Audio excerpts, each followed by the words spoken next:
Donc crise la plus grave et nouveauté aussi puisque c'est la première fois qu'on commence à parler de faillite des États. Jusque-là, seules les entreprises pouvaient faire faillite, les ménages, jamais les États. Et là on voit avec notamment une actualité récente que, outre les États sont déclarés en faillite, mais surtout il y a un véritable hold-up démocratique sur ces États. C'est la Grèce qui a vu son gouvernement changer le jour où Georges Papandréou a émis l'idée qu'on pourrait peut-être poser la question au peuple. Sorti. C'est Silvio Berlusconi qui n'est pas quelqu'un qu'on doit défendre par ailleurs, puisque que ce soit au niveau de sa politique, alors je ne parlerai même pas de ses mœurs, quelqu'un d'absolument détestable. Toujours est-il que son élection avait été le fruit d'une décision du peuple italien, peuple à qui on a dit, en fait non. C'est la Banque Centrale Européenne, c'est les marchés financiers qui ont pris le pouvoir, qui sont en train de le prendre encore une fois, puisque même jusqu'en France, où on a soi-disant un gouvernement fort qui fait des plans avec Angela Merkel, on a quand même une élite politique qui a une peur panique de perdre un triple A.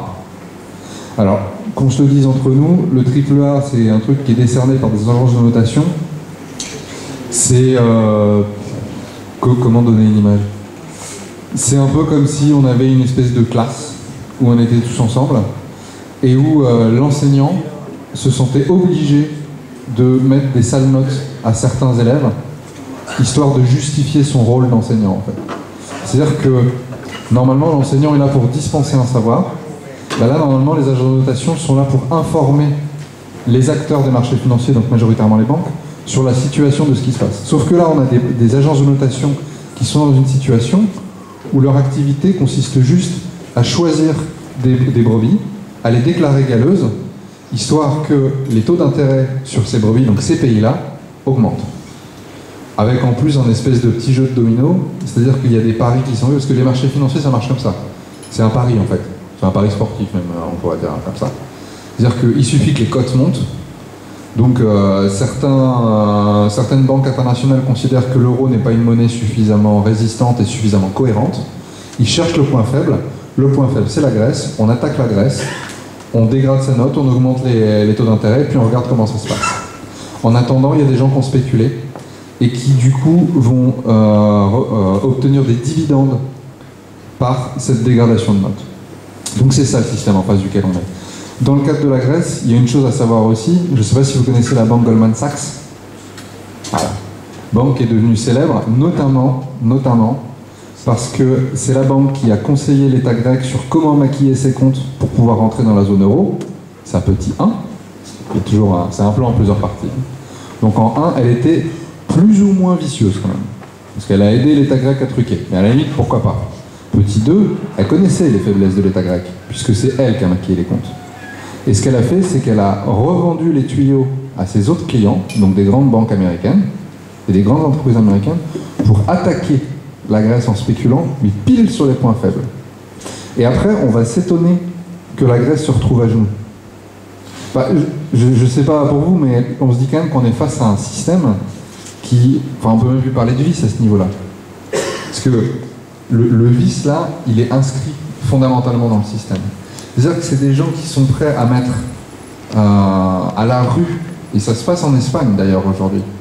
En Espagne, j'écoutais les chiffres hier, je ne me souviens plus, mais il y a plus de 600 000 familles qui sont à la rue. Parce qu'on les a contraintes, parce qu'il y a eu des baisses de pouvoir d'achat, on reviendra dessus tout à l'heure, à s'endetter pour pouvoir continuer à vivre. Le prix de l'immobilier a augmenté. On a gagé les crédits qu'on leur a fait, parce qu'on leur a refait des crédits sur le prix des maisons.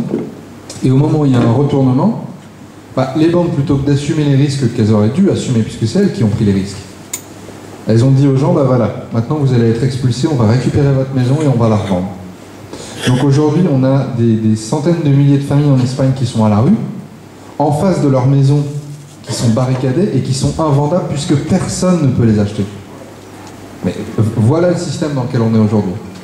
Alors, d'où est-ce que ça vient, ça? Alors, donc j'ai parlé des agences de notation qui ont joué un jeu double aussi, puisque ce qu'il faut rappeler aussi, c'est que ces agences de notation-là sont financées par les grandes banques, les grandes entreprises. Alors, la petite aparté, on parle souvent de marché financier. les marchés financiers, ça n'existe pas, entre guillemets. C'est-à-dire qu'il n'y a pas un endroit où ils se retrouvent. Les marchés financiers, pour 80% des flux sur ce qu'on appelle les marchés financiers, c'est les banques, entre elles. Pour 80%. Et ensuite, c'est les grosses entreprises, donc du CAC 40, du Dow Jones aux États-Unis, des grandes entreprises britanniques, et maintenant de plus en plus, et c'est encore minoritaire, des entreprises chinoises, notamment hongkongaises. Donc voilà, les marchés financiers, c'est pas une réalité abstraite, c'est un cartel de banques, un cartel d'entreprises qui dicte sa loi aux États. Je vais petit aparté, mais je pense que c'est important aussi de remettre les pendules à l'heure à ce niveau-là. C'est parce que derrière, quand il faudra lutter contre ces marchés financiers-là, c'est pas contre une réalité abstraite qu'on va se battre. C'est contre une logique, mais qui est sous-tendue par des réalités matérielles. Et notamment des établissements, et notamment des intérêts privés. Donc voilà, fin de la petite parenthèse. Ce qui nous a conduit aussi à cette situation-là, et à la gravité dans laquelle on est aujourd'hui, c'est l'absence de solidarité qu'on peut avoir au niveau européen. Mitterrand a signé le traité de Maastricht que les Français ont ratifié par la suite. Quand je dis pas on a, parce que ici je pense que pas grand monde n'a dû voter pour. Ou alors qu'il se désigne. On prendra les noms après. Donc voilà, à travers un traité comme celui de Maastricht, c'est la mise sous le boisseau des politiques nationales, notamment monétaires, donc avec la disparition de l'indépendance monétaire des États, ce qui leur a interdit de pouvoir émettre la monnaie et donc favoriser la relance dans leur pays. Et donc de pouvoir choisir leur politique économique. Et donc derrière, c'est même le pouvoir démocratique qui en prend un sacré coup. Ce qui a ensuite été renforcé, et notamment récemment, avec des propositions comme celle de la règle d'or, dont Valérie Pécresse elle-même disait que la règle d'or nous protège des aléas démocratiques. Non, des aléas politiques. Des aléas politiques. Et justement, les aléas politiques, c'est la démocratie. En fait, c'est comme ça qu'on appelle ça. Voilà. Non, mais ils en veulent pas, non, mais ça c'est clair. C'est-à-dire qu'ils sont arrivés à un tel niveau qu'ils ont même plus honte de nous dire, bon, en fait, votre avis, on s'en fout un peu, en fait, les gars. Donc voilà. Il y a longtemps, mais maintenant, ils nous le disent. C'est un peu la nouveauté, c'est la droite décomplexée, on appelle. Donc voilà. Et donc quand je disais aussi absence de solidarité entre les États européens, c'est que cette Union européenne telle qu'elle s'est construite, et notamment avec le traité de Maastricht et le traité de Lisbonne, qu'on n'a pas non plus voté, là pour le coup. Enfin, là pour le coup, on avait vraiment voté contre et ils nous ont fait en fait si. Là c'est pas pareil. Cet ensemble de traités, ces corsets de traités, font qu'on a une Europe qui est construite non pas sur les solidarités entre les peuples, mais une espèce d'union autour du pouvoir monétaire et financier. Une espèce d'union pour arriver à créer une zone économique qui soit le pendant des États-Unis en termes économiques, mais aussi en termes monétaires. C'est pour ça qu'on parle autant de l'euro contre le dollar. Mais si c'est pour que derrière, il n'y ait pas de réalité en termes social, bah à la limite, il faudrait qu'on la repense peut-être l'Europe, quoi. Mais c'est la loi Pompidou-Giscard de 73, 3 janvier 73, si je ne me trompe pas, qui dit que jusqu'ici, l'État français pouvait s'endetter auprès de la Banque de France. C'est-à-dire qu'en gros, quand il n'y a plus de sous dans la caisse, on va voir la Banque de France. Alors, la Banque de France étant l'État, c'est un peu facile à aller voir. Salut, est-ce qu'il y a moyen que tu réémettes de l'argent pour remplir mes caisses? La Banque de France faisait OK. En même temps, c'était les mêmes qui dirigeaient les deux. Donc là, à moins d'être schizophrène, c'est bon, quoi. Loi du 3 janvier 73, donc Pompidou-Giscard. Giscard n'était que ministre des Finances à l'époque. Ça, c'est fini. Maintenant, quand l'État a besoin d'argent, il va voir les marchés financiers. Alors, ce qu'il faut rappeler aussi, c'est qu'à l'époque, les marchés financiers n'existaient pas. Ou alors, s'ils existaient, c'est sous une forme vraiment extrêmement moléculaire. Enfin, je veux dire, c'était tout petit. Parce qu'encore une fois, comme je vous dis, les marchés financiers, c'est quelques banques, quelques grosses entreprises. À cette époque-là, ils n'étaient pas structurés dans les marchés financiers. Et donc, en créant une loi comme ça, on a, de une, fait grimper la dette de l'État à un taux jusque-là inégalé, je vous le dirai après, et de deux, on a gavé les marchés financiers. C'est-à-dire que quelque chose qui existait qu'au niveau moléculaire, on lui a donné par cette loi-là, par ce principe-là d'endettement de l'État auprès des marchés financiers, les moyens de se développer, les moyens de grossir en faisant sortir de la richesse nationale pour la donner à des intérêts privés. Ça a commencé comme ça. Alors, quand je vous disais qu'on est endetté, en 1978, la dette publique rapportée au PIB, donc dette publique, c'est dette de l'État plus administration de sécurité sociale plus collectivité locale et territoriale, on était à 14% du PIB. Aujourd'hui, on est à 82%, enfin en 2010. En 2011, on est à 86% du PIB. Ça, c'est pas tant parce que depuis 78, c'était pop et up, tout le monde a fait la fête tous les soirs, etc. et on a balancé l'argent par les fenêtres. Ça vient de plusieurs faits. Le premier, c'est les réductions de prélèvements qu'il y a eu année après année, baisse des impôts. Alors, vous en souvenez encore une fois, en 81-82, si je ne me trompe pas, le taux d'imposition marginale, c'est-à-dire la dernière tranche de l'impôt sur le revenu, et d'ailleurs il y avait déjà plus de tranches que maintenant, était à 60-70%, si je ne me trompe pas. Aujourd'hui, on est passé à 40%. 40%. Et la tranche marginale, c'est-à-dire que c'était la tranche qui ne touchait que les plus riches. Alors, on est quand même assez loin de ce que disait Georges Marchais en son temps. Au-delà de 40 000, je prends tout. Hein? On en est quand même assez loin. Hein? Parce que maintenant, c'est au-delà, parce que, en plus, il y a des calculs qui ont été faits qui comparent le taux d'imposition effectif de quelqu'un comme Liliane Bettencourt et d'un SMICAR, et on se rend compte qu'en proportion de son revenu, le SMICAR est plus imposé que Liliane Bettencourt. Là, il y a quand même une question à se poser. Donc, la dette de la France, elle vient aussi de là. Elle vient du fait qu'on ait réduit les prélèvements. Elle vient du fait qu'on ait réduit les cotisations aussi. Alors là, c'est pas forcément la dette publique, mais surtout la dette des administrations de sécurité sociale. Et derrière, ça explique aussi la dégradation des services publics de santé. Et de la même façon pour les prélèvements obligatoires, ça explique aussi la dégradation générale des services publics. Et c'est pour ça qu'après, on a des ministres qui viennent à la télé larmoyer en nous disant « Ah mais il faut rajouter un jour de carence pour les fonctionnaires et un autre pour les salariés du privé. » Parce que c'est plus possible. Il faut se serrer la ceinture. Sauf que, donc je vous ai dit 86% du PIB, si on revenait juste sur les cadeaux fiscaux qui ont été faits depuis 93, c'est-à-dire gouvernement Balladur, on redescend à 66% du PIB. C'est-à-dire 20% du PIB qu'on économise. 20%. Alors, et 20% sur 86, ça fait quand même un bon quart. Enfin, un peu moins d'un quart, enfin quasiment. De la même façon, d'un côté, il y a eu donc justement réduction des dépenses, des recettes, et de l'autre, augmentation des dépenses. Parce que justement, comme je vous le disais, en passant par les marchés financiers, ça devient plus cher. Aujourd'hui, on est dans un système où, quand l'État a besoin d'argent, il va voir les banques, qui elles-mêmes vont voir la Banque Centrale Européenne. La Banque Centrale Européenne prête de l'argent aux banques, pour la France en tout cas, à 2%, et les banques le reprêtent à la France à 6%. Normalement, la Banque Centrale Européenne, dans un modèle à peu près bien pensé, il suffirait que la France aille lui demander directement. Et là, on récupère quand même 4% de taux d'intérêt. Depuis cette loi de 73 que je vous disais, on a filé juste en intérêt, juste en intérêt, 1200 milliards d'euros au marché financier. Le PIB de la France en 2010, c'est 2000 milliards. C'est-à-dire qu'on a filé 60% de la richesse qu'on crée par an, comme ça. Et ça, c'est sans compter le principal, c'est-à-dire le remboursement des dettes en soi. Là, c'est juste l'intérêt. Donc au bout d'un moment, on se dit que c'est quand même un système qui est un peu malade. Et puis quand on sait ça, on se dit que finalement, l'endettement des États, il n'est pas complètement anodin. Et alors là, je vous propose qu'on prenne la loupe de manière un peu plus large et qu'on regarde justement cette situation-là à travers le prisme du rapport capital-travail et en période longue. En 1983, il y avait quasiment 70% du PIB, donc de la richesse créée chaque année, qui partait dans la poche des travailleurs, sous forme de cotisation et donc de services publics, ou sous forme de salaire direct. Aujourd'hui, on est retombé à 60%.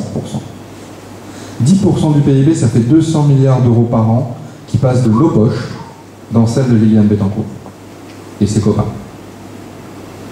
Il y a des choses à avoir aussi en tête. Ce qui explique aussi que depuis, quand j'ai choisi 83, d'ailleurs c'est pas anodin, 83 loi Monroy, qui dit, alors c'était quoi? C'était désinflation compétitive, un truc comme ça. Un truc un peu bizarre dans la formulation. En gros, ça voulait dire qu'on allait se faire avoir, mais la formulation était plus sympa que ça quand même. Ils n'ont pas dit, hop, vas-y pour tout le monde. Non, ils ont dit un truc, ouais, ça devait être désinflation compétitive. L'idée, c'était que jusque-là, les salaires étaient indexés sur l'inflation, et à partir de 83, c'était fini. Donc les prix ont continué de monter, et les salaires sont restés les mêmes. Et donc ce qu'on appelle le salaire réel a diminué de fait, donc en fait c'est le pouvoir d'achat, parce qu'il y a toujours autant d'argent, mais c'est de plus en plus cher. Donc forcément, hop. Le corollaire, c'est que derrière, le crédit s'est développé, mais si le crédit se développe de la même façon pour les États, c'est les marchés financiers qui en profitent. Parce que quand on fait un crédit, c'est à la banque. C'est à mettre en relation, encore une fois un peu d'histoire, avec cette loi, alors là je ne me souviens plus de la date, qui a rendu obligatoire le fait d'avoir un compte en banque. Je ne sais pas si vous vous souvenez de ça. Tout ça, c'est des choix politiques qui ont été faits pour permettre au marché financier de se développer. Et donc on se retrouve dans une situation qui est celle des subprimes, et je vais vous raconter un petit peu ce qui s'est passé avant les subprimes. C'est-à-dire qu'on a une population aux États-Unis qui est vraiment très précaire, qui est parmi les plus pauvres compte tenu de la richesse de son pays, qui se retrouve au début des années 2000 avec un gouvernement Bush qui arrête la construction de logements sociaux. Il y en avait jusque-là, mais là il y en a plus. Et donc on leur dit, bah écoutez, si vous voulez vous loger, on peut vous faire des crédits. Des crédits à taux variable, vous allez voir, c'est un peu compliqué, mais vous allez voir, ça va passer. Et foncièrement, c'est pas tant que les pauvres aux États-Unis ils avaient envie de s'endetter, c'est qu'arrive un moment quand on n'a plus de maison, bah, on fait ce qu'on peut, quoi. Et donc ils ont souscrit à ces crédits-là. Parce qu'ils ont été contraints par une situation de rapport de force sociale qui a fait qu'ils ont dû s'endetter. Encore une fois, c'est pas un choix. C'est les marchés, les capitalistes, les gouvernants, ayant fait le choix du capital pendant des décennies, arrivé à un moment, les travailleurs, et notamment la tranche la plus faible et la plus exposée des travailleurs, s'est retrouvée dans une situation où elle n'a plus d'autre choix que d'accepter de faire des crédits, d'accepter de s'endetter pour juste essayer de survivre un an de plus, pour juste essayer de sortir la tête de l'eau, pour essayer de payer les études aux enfants, pour essayer d'aller plus loin. Sauf que à la fin, un crédit, c'est un crédit, il faut le rembourser. Et c'est ce qui fait, donc là je vous ai dit 600 000 familles en Espagne, on a atteint le million aux États-Unis d'expulsions. Avec des gens qui se retrouvaient à camper dans des tentes Quechua, ou peut-être pas Quechua, enfin bref, en face de leur propre maison. Parce que derrière, les marchés, il fallait les rembourser. Donc voilà. Moi, quand j'ai commencé mes études, donc il y a 4 ans de ça, parce que j'ai 23 ans, donc voilà, quand j'ai commencé mes études, je devais avoir 18-19 ans, j'entendais des professeurs d'économie qui disaient non mais la lutte des classes c'est fini, c'est has-been, sauf que en fait là on la voit. Sauf que là en fait, comme dirait Warren Buffett, un gros milliardaire américain, il a déclaré sur une chaîne de télé aux États-Unis, la guerre des classes existe, et nous, donc les capitalistes, on est en train de la gagner. C'est-à-dire qu'eux en face ils le savent. Et ils l'assument, et leurs choix sont basés dessus. Et c'est ce que je vous expliquais avec ce recours au crédit et à l'endettement. On le voit là, le rapport de classe. Voilà. Sur le capitalisme en soi, foncièrement, là j'ai ressorti des vieilles lunes comme la lutte des classes, je vais en ressortir une autre. C'est ce que disait Marx en disant que foncièrement le capitalisme, c'est un système de production qui est condamné à la crise par essence. Il ne fonctionne que sur la crise. Il ne fonctionne que sur la destruction de capital à intervalles réguliers, pour la bonne et simple raison que du fait même de son fonctionnement, c'est-à-dire la concentration du capital dans de moins en moins de mains et des taux de croissance qui ont tendance à décroître du fait même, alors c'est la loi de baisse tendancielle du taux de profit, donc si vous voulez on pourra en discuter après, mais là c'est peut-être pas forcément le moment de partir sur les grandes théories marxistes. Mais en gros, baisse tendancielle du taux de profit, le capital, même s'il investit, la rentabilité de cet investissement a tendance à décroître, arrivé à un moment de crispation, une crise est nécessaire pour purger le système. Et là, on repart. Ce truc, c'est qu'à chaque fois qu'il y a une crise, c'est nous qu'on prend. Parce que derrière, alors je donnais l'exemple de la Seconde Guerre mondiale, ça c'est la pire des situations, mais derrière, il y a aussi la crise des années 70, avec du chômage de masse. Il y a la crise de ces années qu'on est en train de vivre, avec d'un côté des expulsions, de l'autre, encore du chômage de masse. Il y avait déjà pas mal de chômeurs, voilà, c'est encore pire. Et accessoirement, en plus, des perspectives au niveau de l'avenir qui sont quand même assez craignos. Parce que quand on voit les politiques d'austérité, juste ce qu'ils ont fait, ce qu'ils ont mis en place en Grèce, ça fait peur. Dans 10 ans, la Grèce, s'ils arrivent encore à produire de l'huile d'olive, ils ont mis du courage, les gars. Parce que là, compte tenu même du plan d'austérité, on est en train de briser toute possibilité de croissance pour la Grèce. toute possibilité d'emploi, toute possibilité même démocratique. Enfin ça c'est déjà fait de toute façon. Donc voilà. Et donc on se retrouve dans une situation où le système actuellement est au pied du mur. Parce que il a créé une crise et il est lui-même incapable de s'en dépêtrer. Alors, ça c'est mon analyse personnelle, mais aujourd'hui d'ailleurs les plans d'austérité qui nous font avaler, et en parallèle les guerres, parce qu'il ne faut pas oublier les guerres qu'on est en train de mener aujourd'hui. Tout ça c'est lié. C'est-à-dire qu'on a un système qui a lui-même conscience de sa propre fin imminente et qui essaie à tous les niveaux de racler les fonds de tiroir. Alors peut-être que ça les permettra de tenir et peut-être qu'il y aura un rebond et qu'on repartira, etc. Ou peut-être que c'est le moment de changer de voie. Donc, mais on reviendra dessus après pour changer de voie, mais l'idée c'est que typiquement quand on va envahir la Libye, parce qu'on a envahi la Libye, on n'a pas protégé la population, au bout d'un moment, il faut arrêter les conneries, quoi. Ou alors on les a protégés à coups de bombe, ce qui justifie d'ailleurs qu'on ait mis en place des islamistes qui veulent appliquer la charia et donc la polygamie, et qui en plus se justifient en disant que à cause des bombardements de l'OTAN, il y a moins d'hommes, trop de femmes, donc via la polygamie on va répartir. Waouh. Waouh. Je sais pas, moi personnellement ça me semble pas très en rapport avec le principe de base qui était protéger les populations. Et notamment, sachant que la moitié d'une population est normalement constituée de femmes, là je pense que je sais pas si ça les a vraiment aidés, les femmes libyennes. Je sais pas. Ce qui est sûr, c'est que ça a bien aidé Total. Ce qui est sûr, c'est que ça a bien aidé Eni, la compagnie pétrolière italienne, qui, avant même que Kadhafi soit tombé, était déjà en train de négocier avec le CNT pour savoir quel terminal pétrolier ils allaient avoir. Ça fait aussi partie de cette crise-là.